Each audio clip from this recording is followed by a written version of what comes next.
오늘 말씀은 이사야 11장 1절에서 9절까지 말씀 보겠습니다.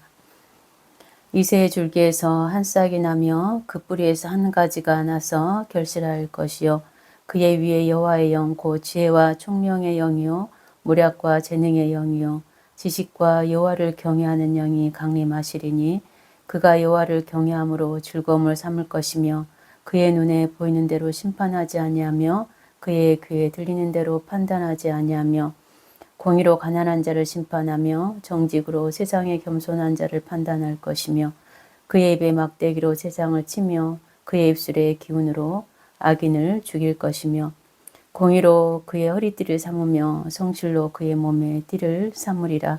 그때에 이리가 어린 양과 함께 살며 표범이 어린 염소와 함께 누우며 송아지와 어린 사자와 살찐 짐승이 함께 있어 어린아이에게 끌리며 암소와 곰이 함께 먹으며 그것들의 새끼가 함께 엎드리며 사자가 소처럼 풀을 먹을 것이며 젖먹는 아이가 독사의 구멍에 장난하며 젖된 어린 아이가 독사의 굴에 손을 넣을 것이라. 내 거룩한 산 모든 곳에서 해됨도 없고 상함도 없을 것이니 이는 물이 바다를 덮음같이 여호와를 아는 지식이 세상에 충만할 것임이니라. 아멘. 이사야 11장은 메시아와 그의 통치 아래 이루어질 평화로운 세상을 예언하고 있습니다. 11장의 말씀이 예언된 역사적인 시점은 북이스라엘이 아수르에 의해서 멸망한 BC 722년경이고 남유다도 이제 아시리아의 압박을 받고 있었던 때입니다. 이사야는 하나님께서 이방 민족을 이스라엘을 심판하는 도구로 사용할 것이라는 예언을 하면서 동시에 장차 이루어질 회복과 구원을 예언하였습니다. 1절에 이새의 줄기에서 한 싹이 나며 그 뿌리에서 한 가지가 나서 결실할 것이라 말씀합니다. 이새는 다윗의 아버지입니다. 다윗은 이새의 가문에서 왕조의 시작이었습니다. 그러나 다윗의 후손은 왕으로서 역할을 충실하게 감당하지 못했습니다. 특히 하나님과의 관계에서도 하나님을 떠나 불순종하고 하나님의 뜻을 따르지 않는 왕들이 대부분이었습니다. 그들이 다스리는 나라는 이방 민족보다 그 죄악이 더 크고 심각하다고 하나님 말씀하시면서 하나님을 떠나고 악을 행했음을 책망했습니다. 이처럼 인간왕이 다스리는 나라는 인간의 나약함과 부패성 때문에 하나님의 나라를 이루는 일에 실패했습니다. 그러므로 하나님은 이전에 실패한 인간 왕이 아니라 하나님의 뜻을 온전히 이룰 왕을 세우십니다. 줄기에서 나온 이 한 싹은 하나님의 영으로 충만하여 하나님의 뜻을 온전히 실현하게 될 메시아를 예언합니다. 범죄한 유다는 이방 나라에 의해서 하나님의 심판을 받게 되고 다윗 왕조는 몰락한 것처럼 보였습니다. 1절에서 이새의 줄기라고 말씀하고 있는데 여기서 줄기는 그루터기를 말합니다. 잘려진 나무를 의미하는 것입니다. 이는 몰락한 것 같은 다윗 왕조를 의미하는 것입니다. 당시 북이스라엘은 아수르에 의해서 멸망해 버렸고 남유다마저 위협을 받고 있었습니다. 그렇기 때문에 하나님께서 약속하셨던 그 다윗 언약은 과연 지켜질 것인가 하는 의문이 있었습니다. 그러나 꺾여진 그 그루터기에서 한 싹이 납니다. 성경에서 한 싹을 새순, 한 가지로도 표현하고 있는데 이 새순이 의미하는 것은 이전의 인간 왕과는 전혀 다른 그러한 DNA를 가진 존재가 날 것을 보여주는 것입니다. 새순은 다윗의 후손으로 나실 여호와의 메시아입니다. 인간왕은 하나님의 뜻을 이루는 것에 실패했지만 메시아는 하나님의 뜻을 성취하게 됩니다. 인간 왕은 정의와 공의를 실현하지 못했지만 메시아는 정의와 공의를 실현하게 됩니다. 인간 왕이 다스리는 나라는 가난하고 힘이 없는 자들을 억울하게 하였지만 메시아는 모든 사람을 공평하게 판단합니다. 인간 왕이 다스리는 나라는 싸움과 전쟁이 끝나지 않았지만 메시아가 다스리는 나라에는 평화가 도래야 합니다. 메시아는 여호와의 영으로 충만합니다. 여호와의 영을 받은 메시아는 왕으로서 완벽한 자질을 갖춥니다. 2절에서 여호와의 영의 특성을 6가지로 언급하고 있는데 그는 지혜와 총명의 영이요 모략과 재능의 영이요 지식과 여호와를 경외하는 영으로 충만하다고 말씀합니다. 지혜와 총명으로 충만한 왕, 여호와의 영으로 충만한 왕은 모든 일을 판단하고 결정하는데 그리고 실행하는 데 있어서 실수함이 없습니다. 그리고 실패하지 않습니다. 하나님의 뜻을 온전히 성취하게 됩니다. 그의 모든 계획과 전략은 완전하고 또 강력한 힘과 능력을 가지고 나라를 통치합니다. 그는 하나님을 아는 지식으로 충만하여 백성들을 통치하는 데 있어서 하나님의 공의와 정의로 통치하게 되고 하나님의 뜻을 온전히 이루는 그러한 통치를 하게 됩니다. 메시아는 하나님에 대한 경외감으로 하나님에 대한 존경과 두려움을 가지고 있고 하나님 앞에서 겸손하고 오직 여호와의 명령에 순종하는 그러한 왕입니다. 이방 나라에 의해서 다윗 왕조가 꺾이는 것 같았지만 하나님은 이와 같은 다윗의 후손 중에 메시아를 보내주심으로 다윗 언약을 성취하셨습니다. 당시 이스라엘 백성은 하나님의 심판으로 인해서 멸망을 앞두고 있었습니다. 그러나 하나님은 그러한 때에도 남유다의 구원의 그 희망과 회복의 약속을 주고 계신 것입니다. 하나님은 메시아를 통해 전쟁이 없는 평화의 나라가 도래할 것을 계시하셨습니다. 여호와의 영으로 충만한 메시아는 영원한 왕이시며 유대를 넘어서 온 열방을 통치할 평화의 왕이십니다. 인간 왕이 이루지 못했던 그 평화의 나라는 하나님께서 보내신 메시아 예수 그리스도를 통해서 이 땅에 이루어지게 됩니다. 예수 그리스도께서 이 땅에 오심으로 말미암아 하나님의 그 나라가 임하였고 그리고 완전한 하나님의 나라의 성취는 장차 예수 그리스도의 재림의 때에 완성될 것이라고 성경은 예언하고 있습니다. 예수 그리스도는 죄로 인해 깨어져 버린 하나님과 우리와의 관계를 화평케 하셨고 예수님은 우리에게도 서로 용서하고 사랑하라고 말씀하셨습니다. 성도는 세상에 화평을 전하는 자이고 화평을 이루는 삶을 사는 자입니다. 저는 여러분이 여호와의 영으로 충만하기를 원합니다. 한국 교회에 하나님의 영으로 충만한 성도들이 일어나기를 바랍니다. 메시아가 하나님을 아는 지식으로 충만하여 하나님의 뜻을 온전히 이루었던 것처럼 성도는 하나님에 대한 지식으로 충만해야 합니다. 하나님이 어떠한 분임을 알 때 하나님의 뜻에 순종할 수 있고 하나님의 나라를 이룰 수 있습니다. 하나님께서 한국교회에 이와 같은 새순을 일으키셔서 한국교회가 하나님의 뜻에 합당한 그러한 교회로서의 모습으로 변화되기를 원합니다. 이스라엘이 멸망할 당시의 사회상을 선지서를 통해서 우리는 볼 수 있는데 미가서 3장 11절에는 이렇게 말씀하고 있습니다.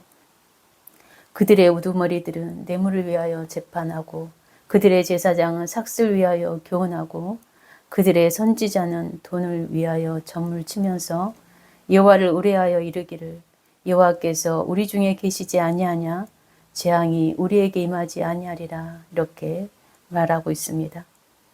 하나님의 말씀을 교훈하는 제사장들이 돈을 탐하여 하나님의 말씀을 가르친다는 것입니다. 이런 자들은 돈을 위해서는 무엇이라도 할 수 있는 자들입니다.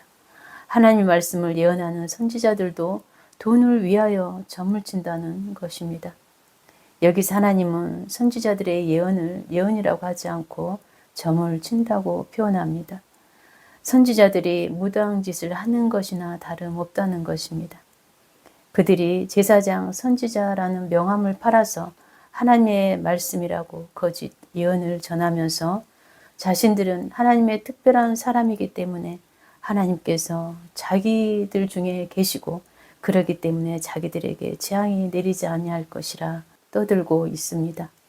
오늘날도 이러한 목사들이 있지 않습니까? 마태복음 23장 27절에도 예수님은 거짓 종교 지도자들을 향해서 이렇게 말씀합니다. 화 있을 진저 외식하는 서기관과 바리새인들이여 회칠한 무덤 같으니 겉으로는 아름답게 보이나 그 안에는 죽은 사람의 뼈와 모든 더러운 것이 가득하도다 이렇게 말씀합니다. 성도들은 거짓 종교 지도자들을 떠나야 합니다.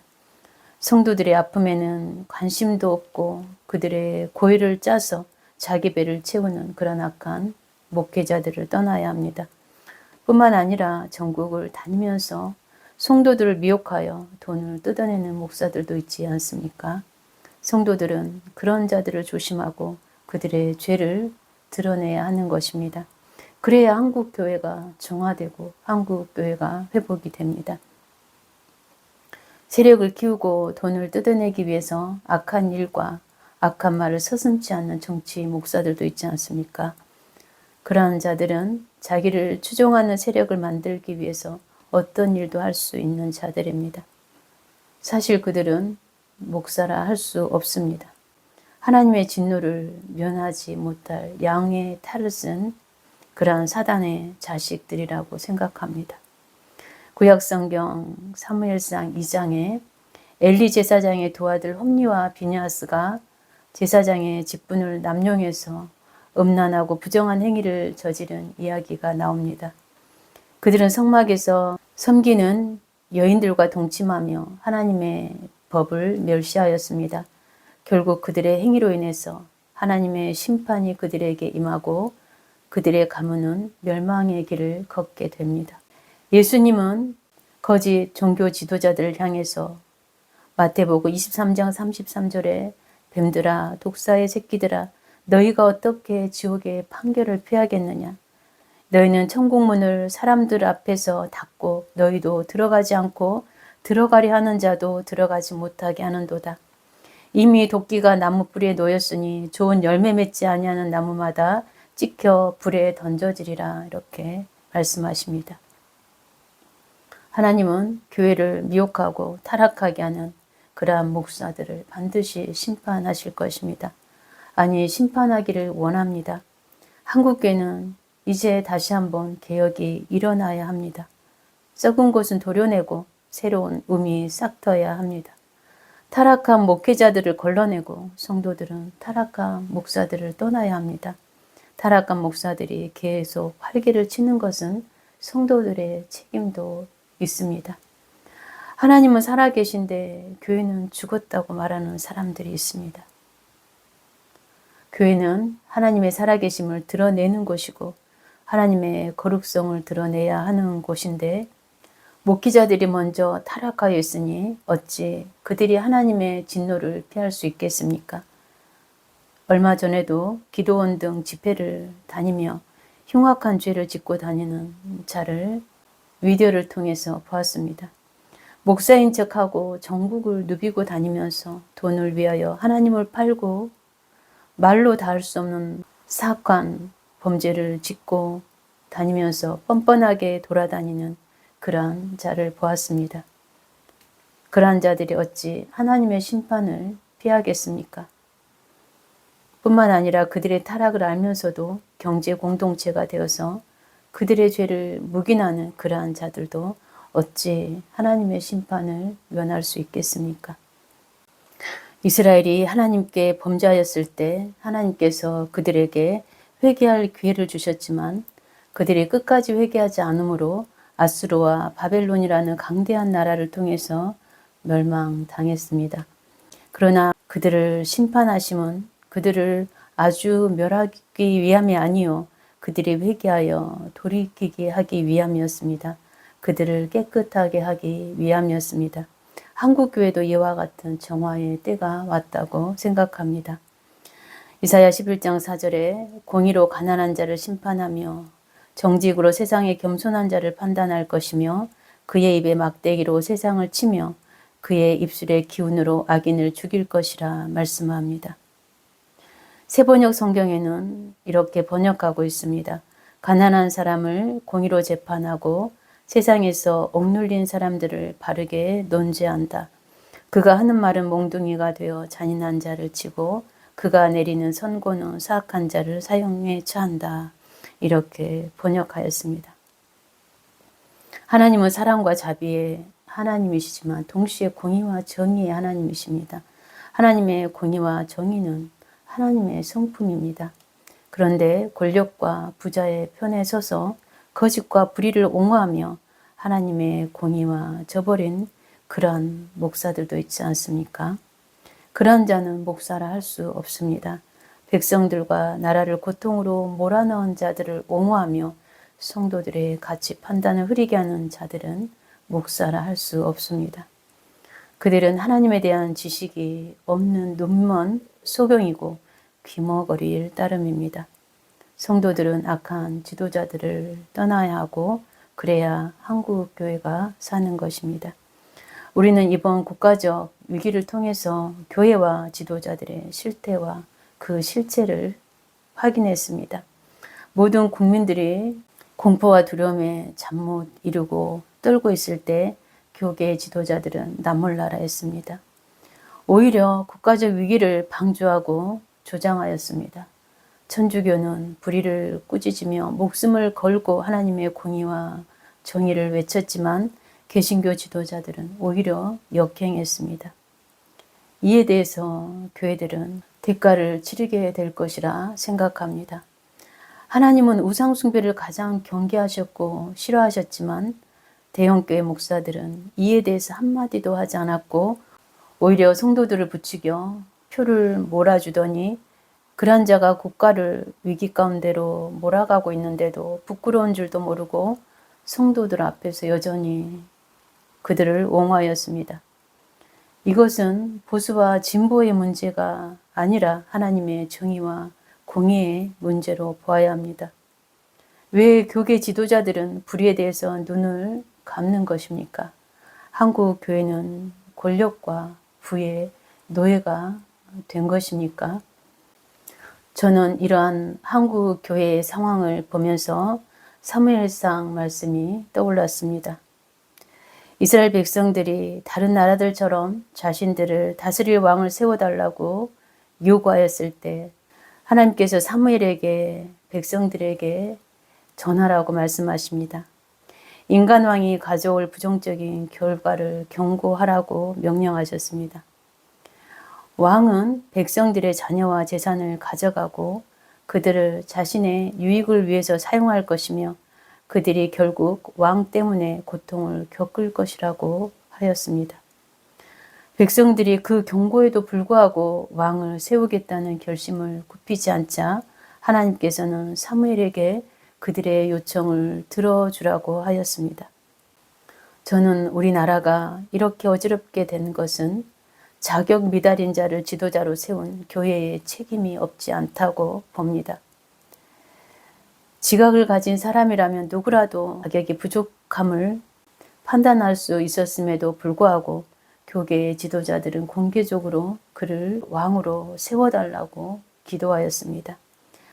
자기의 권력을 위해서는 어떠한 일도 할 수 있는 이 악한 자들이 다시 일어나지 못하도록 이 나라의 법과 질서를 흔드는 자들을 엄중하게 그들의 죄를 물어야 한다고 생각합니다. 그래서 이러한 일들이 다시 일어나지 않도록 해야 한다고 생각합니다. 이 땅이 이제 속히 안정되기를 원하고 사회와 경제가 다시 안정되고 회복되기를 원합니다.